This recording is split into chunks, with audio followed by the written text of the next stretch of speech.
Solid section हम कर रहे थे और doing that comparison of crystalline and amorphous solid. We have already done 4 points. Crystalline solids have regular, well-defined geometrical shape. Amorphous have an irregular and non-geometrical shape. Crystalline solids have a fixed, sudden, or sharp melting point. Amorphous solids melt over a wide range of distances. Crystalline solids are anisotropic. They show different values of their same physical property in different directions. While on the other hand, amorphous solids are isotropic. They show same value of their physical property in all directions. And then we say that in crystalline solid there exists cleavage and cleavage planes. They break into smaller crystals of same shape. But in case of amorphous, no such thing happens. The last point which we have is the property between or comparison between crystalline and amorphous.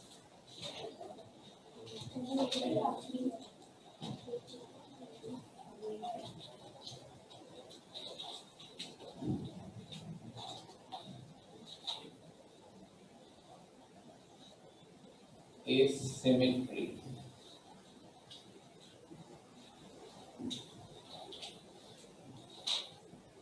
Symmetrical हम उन चीजों को कहते हैं जिनमें repeating pattern हो, जो कि क्रिस्टल्स में है, या आसान लफ्जों में यूं कहिए जिन्हें अगर हम एक खास एक्सिस से दो हिस्सों में कट डाउन करें तो उनके दोनों टुकड़े बिल्कुल एक जैसे हों, तो वो कहलाते हैं symmetrical.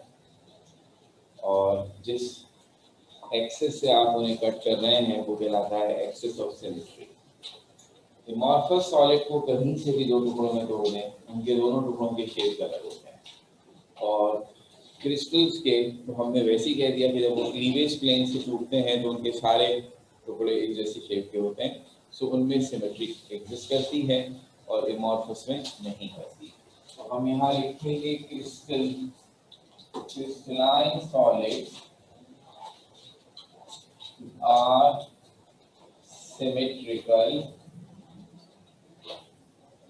that is their appearance remains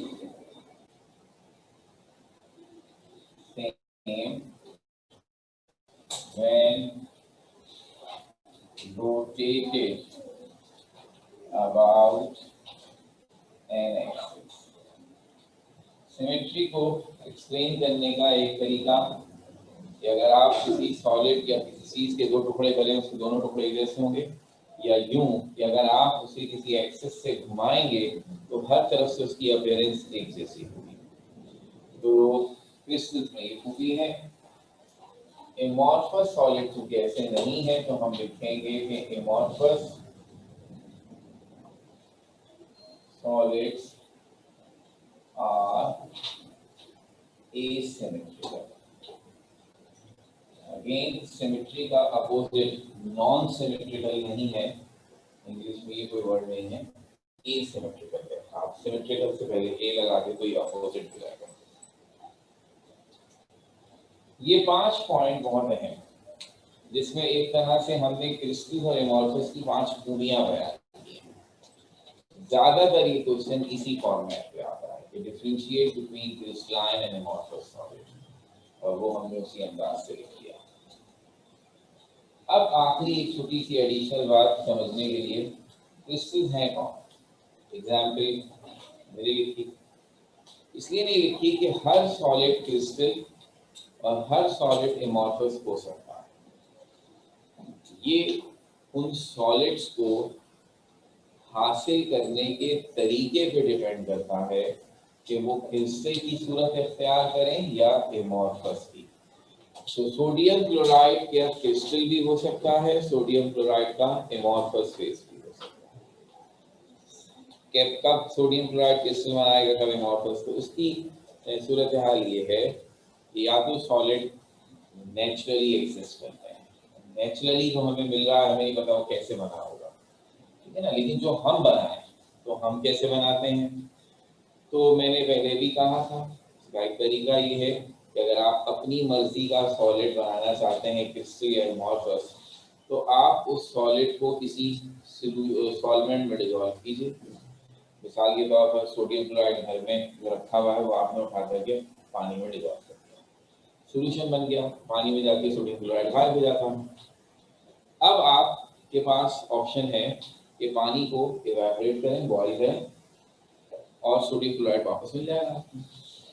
अगर आपने उस पानी को स्ट्रांगली हीट किया टिल ड्राइनेस, जब तक सारा पानी बॉइल्ड ऑफ ना हो जाए, तो इस काम में दरअसल अगर आप स्ट्रांग हीटिंग कर रहे हैं तो पानी को इवेपोरेट होने में चंद मिनट लगेंगे। अगर आपने ऐसा किया कि पानी को स्ट्रांगली हीट करके इवेपोरेट कर दिया सारे का सारा, तो पीछे से जो सॉलिड हमें मिलेगा वो पाउडर फॉर्म में होगा, that is amorphous. 9th class में आपने ऐसा किया था सॉलिबिलिटी के प्रैक्टिकल में, अगर किसी को हल्का फुल्का याद, तो वो एमोर्फस मिला, पाउडर फॉर्म में सोडियम क्लोराइड को क्रिस्टल नहीं बन सकते। क्यों? इसलिए कि क्रिस्टल की रिक्वायरमेंट है कि सॉलिड जिन पार्टिकल से मिलकर बनता है वो इंतहाई ऑर्गेनाइज्ड मैनर में खुद को अरेंज करें। If they want to form एक क्यूबिकल फॉर्म, तो फिर उन्हें अपने हर पार्टिकल को अपने खास जगह पे जाकर क्यूब बनाना होगा।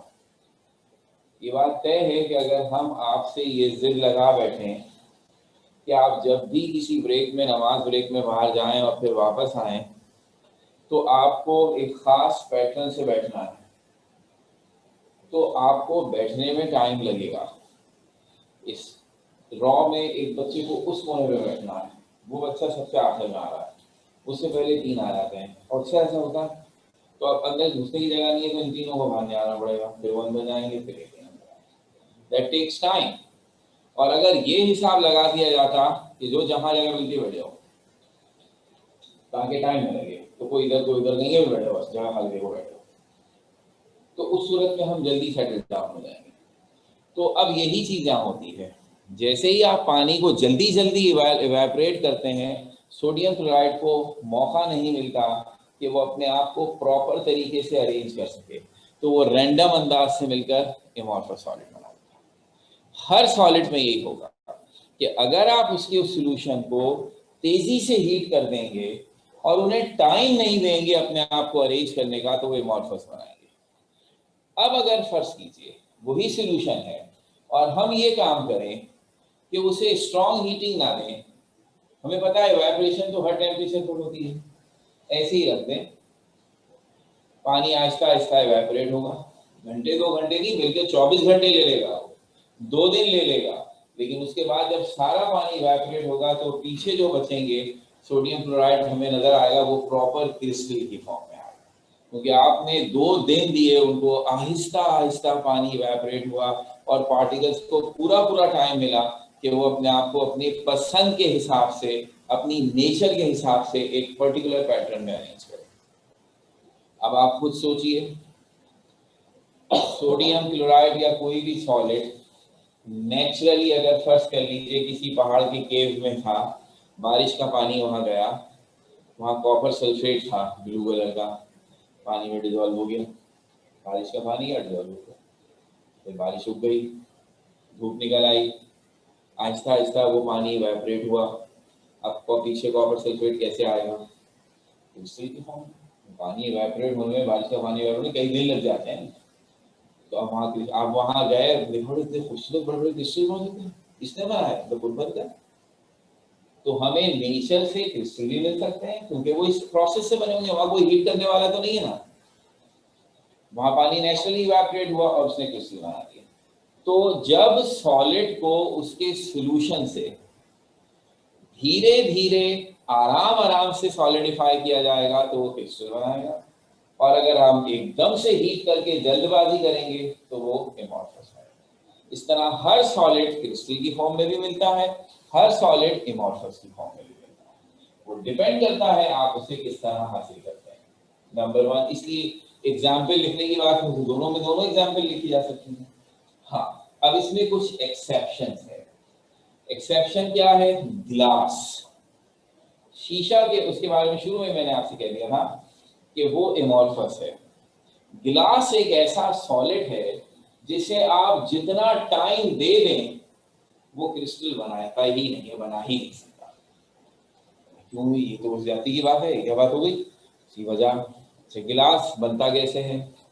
गिलास को हम बनाते हैं, सोडियम कार्बोनेट एक केमिकल है, एक कैल्शियम कार्बोनेट है, उसको तुम खाली सब जानते भी होंगे, चूने का पत्थर, लाइमस्टोन, ये दोनों पत्थर और मट्टी, नॉर्मल मट्टी, रेत, सैंड, ये तीनों चीजें मिक्स करते हैं और एक फर्नेस में डाल देते हैं जिसमें टेम्परेचर होता है तकरीबन 1400 डिग्री सेंटीग्रेड। इस टेम्परेचर पर पहले सोडियम कार्बोनेट और कैल्शियम कार्बोनेट सैंड से रिएक्शन करते हैं और अपने सिलिकेट्स बना देते हैं, कार्बन डाइऑक्साइड उड़ जाती है। अब वो जो सिलिकेट्स बनते हैं, sodium silicate, calcium silicate, 1400 degree centigrade पर वो पिघल कर लिक्विड बन जाते हैं। तो बेसिकली उस फर्नेस में हमें पिघला हुआ सोडियम और कैल्शियम सिलिकेट का मिक्सचर मिलता है, वो है लिक्विड गिलास। वो शीशा है, लिक्विड फॉर्म में मिल गया। अब हम क्या करते हैं, हमारे दिल में आई बात, सर इस शीशे को आराम आराम से ठंडा करेंगे तो हम ये क्रिस्टल बने, ये दिल में आएगा। आप चाहे वहां 10 दिन ले लीजिए, वो लिक्विड इतना गाढ़ा होता है, उसकी विस्कोसिटी इतनी ज्यादा होती है कि जितना चाहे आप टाइम दे दें उसके पार्टिकल फ्लो करके अरेंज होंगे ही नहीं। हायर विस्कोसिटी की वजह से वो अपनी जगह से मूव ही नहीं करते, जहां है मेस्तियों की तरह वहीं पड़े रहते हैं। अब आप फौरन ठंडा करें या 10 दिन लगा के ठंडा करें, वो नहीं हिलने वाले अपनी जगह से। इसलिए जैसे वो लिक्विड की शक्ल में होते हैं वैसे ही सॉलिडिफाई हो जाते हैं। इसलिए कुछ भी कर लो, अपनी हाई विस्कोसिटी की वजह से गिलास कभी भी क्रिस्टल नहीं बनाता। इसलिए अगर कोई हमसे ये कहे कि एमॉर्फस की कोई एग्जाम्पल बताइए, तो एक ही एब्सोल्यूट एग्जाम्पल है, और कहते हैं गिलास। ठीक है, इसी तरह सॉलिड वालों में भी एक एक्सेप्शन है, वो शायद 9th में पढ़ी, हो सकता है आपको याद आ जाए। वो है सल्फर। सल्फर की एक एलोट्रोपिक फॉर्म 9th में आपने पढ़ी थी, रोम्बिक सल्फर के नाम से। एक मोनोक्लिनिक सल्फर था, एक प्लास्टिक सल्फर था, ऐसे 2-3 पढ़े थे आपने। उसमें रोम्बिक सल्फर की खूबी ये है, वो क्रिस्टल होता है, ऑक्टाहेड्रल, वो डायमंड शेप का क्रिस्टल होता है। उसकी खूबी ये है कि वो सल्फर की स्टेबल करीन फॉर्म है। अगर हम सल्फर को किसी और शक्ल में बनाएं और रूम टेम्परेचर पर रखें तो पड़े पड़े वो अपने आप को रोम्बिक सल्फर में कन्वर्ट कर देगा। उसकी कोई और शक्ल ज्यादा देर तक एग्जिस्ट कर ही नहीं सकती। तो सल्फर कहीं भी रखा हुआ हो, किसी भी शक्ल में आपने उसे बनाया हो, एमॉर्फस सल्फर बना के रख दिया, कि आपने उसको टाइम नहीं दिया तो ठीक है, आप रख दिया, तो सॉलिड हालत में उसके पार्टिकल आहिस्ता आहिस्ता मूव करेंगे, कई घंटे लगेंगे और वो क्रिस्टल बना लेंगे। उसका एक अलग ही हिसाब किताब करेगा। तो ये एक छोटे छोटे से एक्सेप्शन है, लेकिन in general her solid crystalline भी हो सकता है, एमॉर्फस भी हो सकता है। जब ये बात हो गई पूरी, तो अब हमने कहा ओके, जब हर सॉलिड क्रिस्टलाइन भी हो सकता है, एमॉर्फस भी हो सकता है, तो गिलास को एक्सक्लूड करते हैं। अब अगर हम सिर्फ क्रिस्टल्स के बारे में पढ़ें तो मींस हम सारे सॉलिड्स के बारे में पढ़ रहे हैं, क्योंकि सारे सॉलिड्स ही क्रिस्टल हो सकते हैं। तो अब हमारा नेक्स्ट काम, अब एमॉर्फस की जितनी बातें करनी थी कर ली, अब सॉलिड्स क्रिस्टल्स की बात करें। क्रिस्टल्स किन पार्टिकल से मिलकर बन सकते हैं, इस बुनियाद पर हम उन्हें क्लासिफाई करेंगे। मैंने शुरू में ही कहा, सॉलिड बनाने में एटम का भी हाथ होता है, मॉलिक्यूल्स का भी हाथ होता है और आयंस का भी हाथ होता है। On this basis, we classify the solids or crystals into 3 types: ionic solid और ionic crystal। अब मैं दोनों लफ्ज यूज कर सकता हूँ, मैं आयनिक सॉलिड भी कह सकता हूँ और आयनिक क्रिस्टल भी कह सकता हूँ, एक ही बात है। एटॉमिक सॉलिड और एटॉमिक क्रिस्टल्स, और मॉलिक्यूलर सॉलिड्स या मॉलिक्यूलर क्रिस्टल्स। नामों से ही पता चल गया कि कौन क्या होगा। जो एटम से मिलकर बना है वो एटॉमिक, जो आयन से मिलकर बना है वो आयनिक, जो मॉलिक्यूल से मिलकर बना है वो मॉलिक्यूलर। सारी कहानी है कि तीनों की डेफिनेशन देंगे और उनकी कुछ खूबियां बताएंगे। अगर कोई सॉलिड आयन से मिलकर बना है तो कैसी खूबियां एग्जिबिट करेगा, मॉलिक्यूल से मिलकर बना है तो कैसी खूबियां। तो ये छोटे छोटे से 4 से 3 हैं अब ये 3 से 4 कैसे बन जाएंगे? इसमें जो एटॉमिक सॉलिड्स हैं, जो एटम से मिलके बने हैं, उनकी फर्दर 2 टाइप्स हैं। ऐसे सॉलिड जो एटम से मिलके बने हैं वो मेटालिक भी हो सकते हैं और नॉन मेटालिक भी हो सकते हैं। तो जो मेटालिक है उन्हें हम मेटालिक सॉलिड कहते हैं और जो नॉन मेटालिक है उन्हें कोवैलेंट सॉलिड कहते हैं। इस तरह टोटल 4 टाइप्स होंगे। पार्टिकल्स 3 हैं, टाइप्स 4 होंगे। Ionic, they made up of ions. Metallic और covalent, they made up of atoms, but अगर वो मेटालिक बॉन्ड के जरिए जुड़े हुए हैं तो मेटालिक सॉलिड, कोवैलेंट बॉन्ड के जरिए जुड़े हुए हैं तो covalent solid. And molecular the last one. तो अब ये एक एक करके इन चारों के बारे में बात करते हैं आपसे। क्लासिफिकेशन ऑफ सॉलिड्स और क्रिस्टल्स। चूंकि हम ये दोनों नाम इस्तेमाल कर सकते हैं इसलिए मैं भी लगा ताकि आप कंफ्यूज ना हो, दोनों नाम मैं भी यहाँ पे लिखूंगा। तो इम्तिहान में कभी लफ्ज एटॉमिक सॉलिड आया है, कभी एटॉमिक क्रिस्टल आया है, तो आप ये ना समझे पता नहीं वो कुछ और है और ये कुछ और है, एक ही चीज के दो नाम। तो क्लासिफिकेशन ऑफ सॉलिड और crystals on the basis of nature of particles, all solids or crystals may be classified as number 1 ionic solid or ionic crystals, number 2 atomic solids or atomic crystals, and number 3 molecular solids or molecular crystals। मेरी ये 3 है और फिर हम बता दें atomic solids और crystals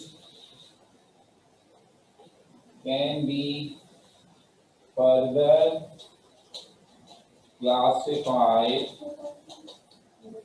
as metallic solids or metallic crystals, covalent solids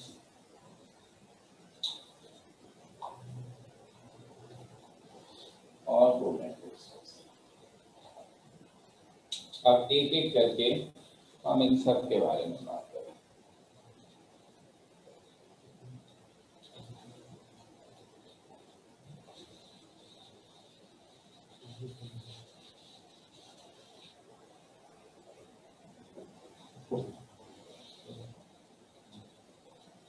सबसे पहला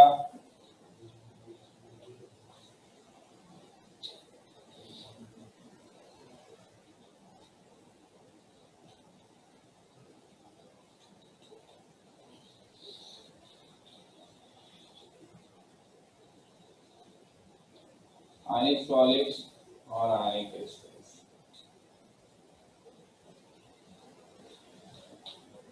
They are composed of oppositely charged ions held together by strong electrostatic force of attraction।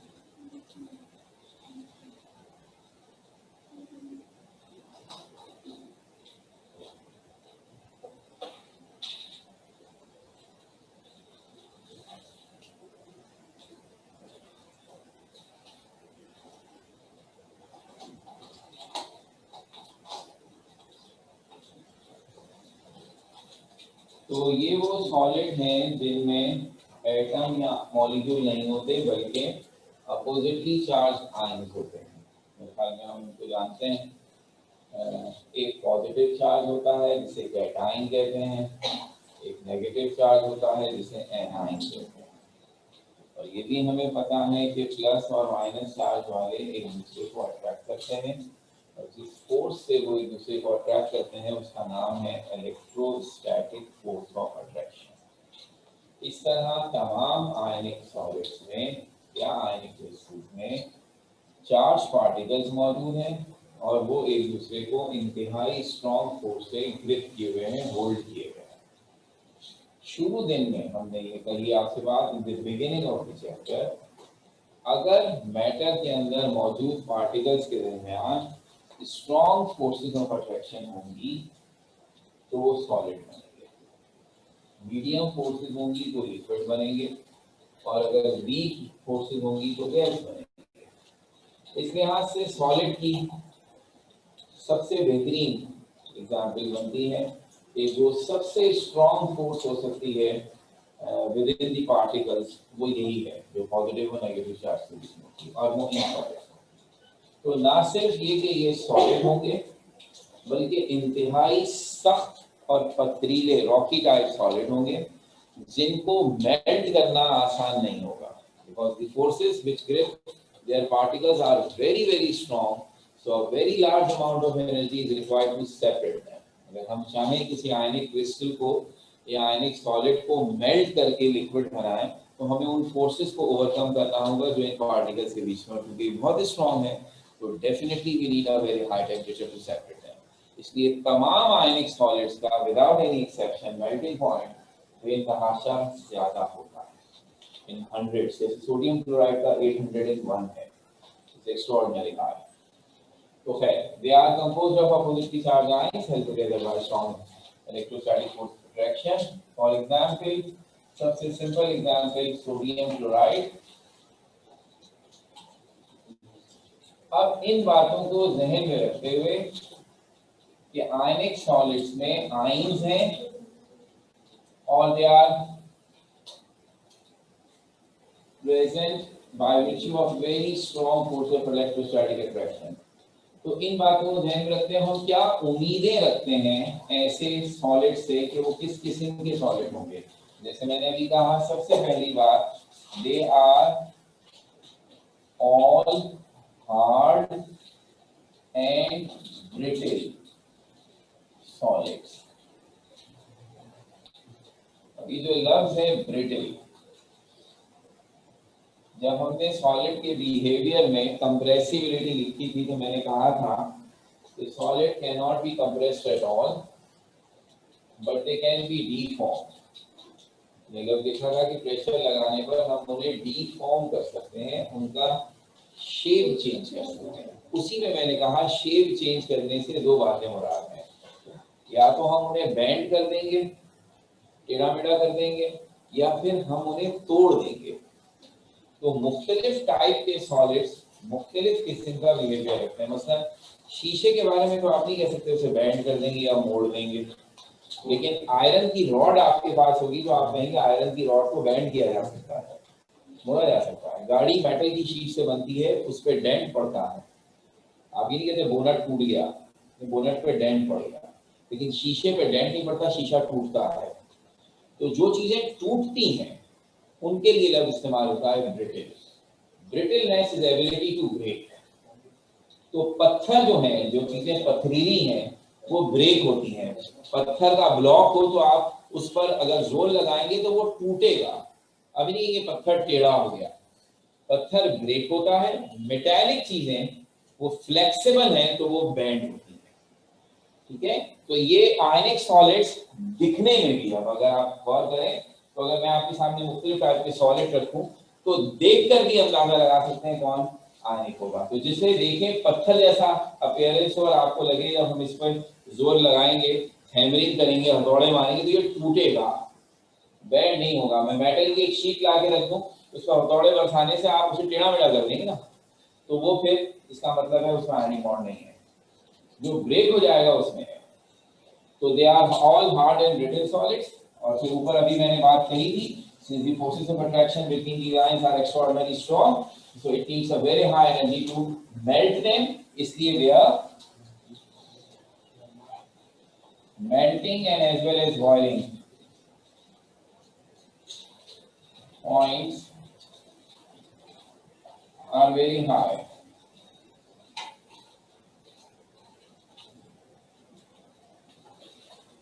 They are mostly soluble in water. Not all ionic solids, but most of the ionic solids are soluble in water. तो जब भी हम किसी ionic crystal या solid की बात करेंगे तो ज्यादा इम्कान इसी बात के होंगे कि वो पानी में सॉल्युबल, तादाद के एतबार से more than 70-80% ionic solids are soluble in water, but there are good number जो insoluble हैं. इसलिए हम 100% नहीं कह रहे कि सारे कंपाउंड के लिए लाजमी है कि वो पानी में डिसॉल्व. पहली दोनों बातें 100% है. हर आयनिक सॉलिड ब्रिटल और हार्ड होगा, हर आयनिक सॉलिड की मेल्टिंग पॉइंट ज्यादा होगा, लेकिन ये वो खूबी है जो सबके पास नहीं है. Mostly they are soluble in water. And the last one is they are electrolyte, that is can conduct electricity when dissolved in water or melted. तमाम आयनिक सॉलिड्स इलेक्ट्रोलाइट्स हैं. इलेक्ट्रोलाइट्स इलेक्ट्रिसिटी कंडक्ट करते हैं, मगर जरा special circumstances में. तो electricity conduct करने वाले को तो कंडक्टर कहते हैं, हम इन्हें कंडक्टर नहीं कह रहे. क्यों? इसलिए कि कंडक्टर से मुराद होती है ऐसा सब्सटेंस जो जिस स्टेट में एग्जिस्ट करता है रूम टेम्परेचर पर, वो उसी स्टेट में इलेक्ट्रिसिटी कंडक्ट करता है. आयरन इलेक्ट्रिसिटी का कंडक्टर है. आयरन सॉलिड है, रूम टेम्परेचर पर आयरन अपनी सॉलिड हालत में इलेक्ट्रिसिटी कंडक्ट करेगा. कॉपर सॉलिड हालत में इलेक्ट्रिसिटी कंडक्ट करेगा. लेकिन सोडियम क्लोराइड जो आयनिक कंपाउंड है वो इलेक्ट्रिसिटी कंडक्ट नहीं कर सकता. आप सोडियम क्लोराइड सॉलिड हालत में ले आए, absolutely non conductor of electricity. ये कब इलेक्ट्रिसिटी कंडक्ट करेगा? अगर हम इसे मेल्ट कर दें और लिक्विड बना दें, या इसे पानी में डिसॉल्व करके इसका एक्वस सॉल्यूशन बना दें. इन ईदर केस ये लिक्विड फॉर्म में आ रहा है, या डिसॉल्व होकर पानी में या मेल्ट होकर, तब ये इलेक्ट्रिसिटी कंडक्ट करेगा. तो ऐसी तमाम चीजें जो एक्वस सॉल्यूशन यानी पानी में डिसॉल्व होकर इलेक्ट्रिसिटी कंडक्ट करें या मेल्ट होने के बाद इलेक्ट्रिसिटी कंडक्ट करें, उनके लिए इस्तेमाल होता है इलेक्ट्रोलाइट. ठीक है, तो सारे आयनिक सॉलिड्स इलेक्ट्रोलाइट.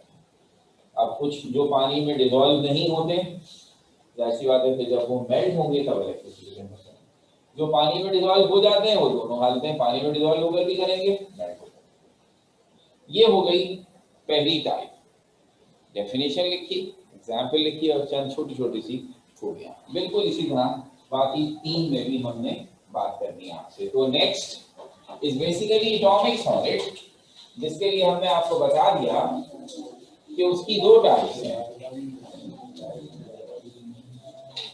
तो हम दोनों ही के बारे में पढ़ेंगे.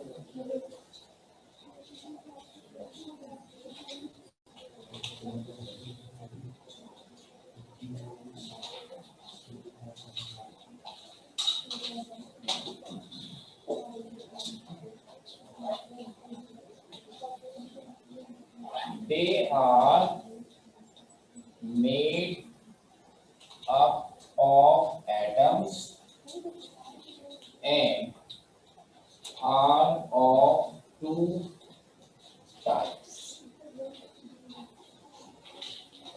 उसमें से पहली type metallic solids or metallic crystals.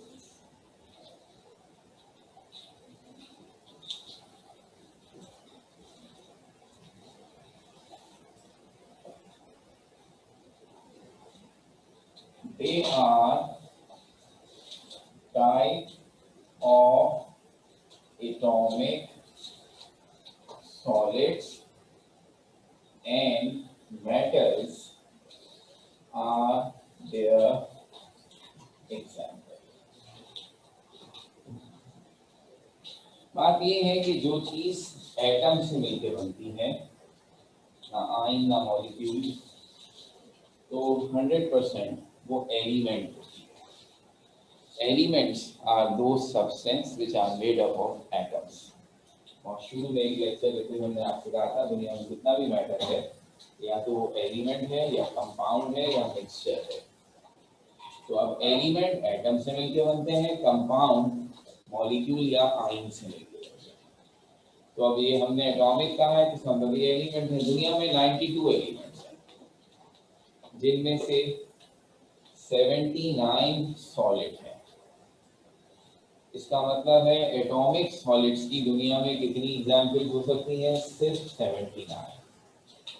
Ionic solids की एग्जाम्पल हजारों हैं, मॉलिक्यूलर सॉलिड्स की एग्जाम्पल हजारों बल्कि लाखों हैं, लेकिन एटॉमिक की एग्जाम्पल सिर्फ 79। उनमें भी दो हिस्से कर दिए, तो इनमें से 69 सॉलिड वो हैं जो मेटल हैं और 10 सॉलिड वो हैं जो नॉन मेटल हैं। तो इस निस्बत से हमने कहा इनके दो पार्ट्स कर देते हैं, दोनों की खूबियों में फर्क है। तो जो सॉलिड मेटल्स हैं वो मेटालिक, उसी नाम की निस्बत से कह रहा है, और जो सॉलिड नॉन मेटल हैं उनके लिए लफ्ज़ हमने कोवेलेंट सॉलिड बना दिया। तो अब पहले मेटल्स के बारे में बात कर लेते हैं। Metallic solid are type of atomic solid and metals are their example. इन सॉलिड्स में एटम, याद है हम फिजिकल स्टेट्स का चैप्टर पढ़, फिजिकल प्रॉपर्टीज। फिजिकल प्रॉपर्टीज का ताल्लुक इस चीज से है कि पार्टिकल्स में फोर्सेस कौन सी, पार्टिकल कौन से हैं उनसे नहीं है। तो अब फोर्सेस वहां इलेक्ट्रोस्टैटिक फोर्स ऑफ अट्रैक्शन थी, आयनिक बन गया। अब यहाँ बात करनी है कि एटम और एटम आपस में मिले तो वो दो तरह के बॉन्ड बना सकते हैं। अगर मेटल है तो मेटालिक बॉन्ड बनाएंगे, नॉन मेटल है तो कोवेलेंट बॉन्ड बनाएंगे। तो ये तो मेटल है, तो इसमें हम कहेंगे in these solids atoms are held together by metallic bond. अब मेटालिक बॉन्ड क्या होता है? नाइन्थ में नहीं पढ़ा होगा, हमको याद भी नहीं है,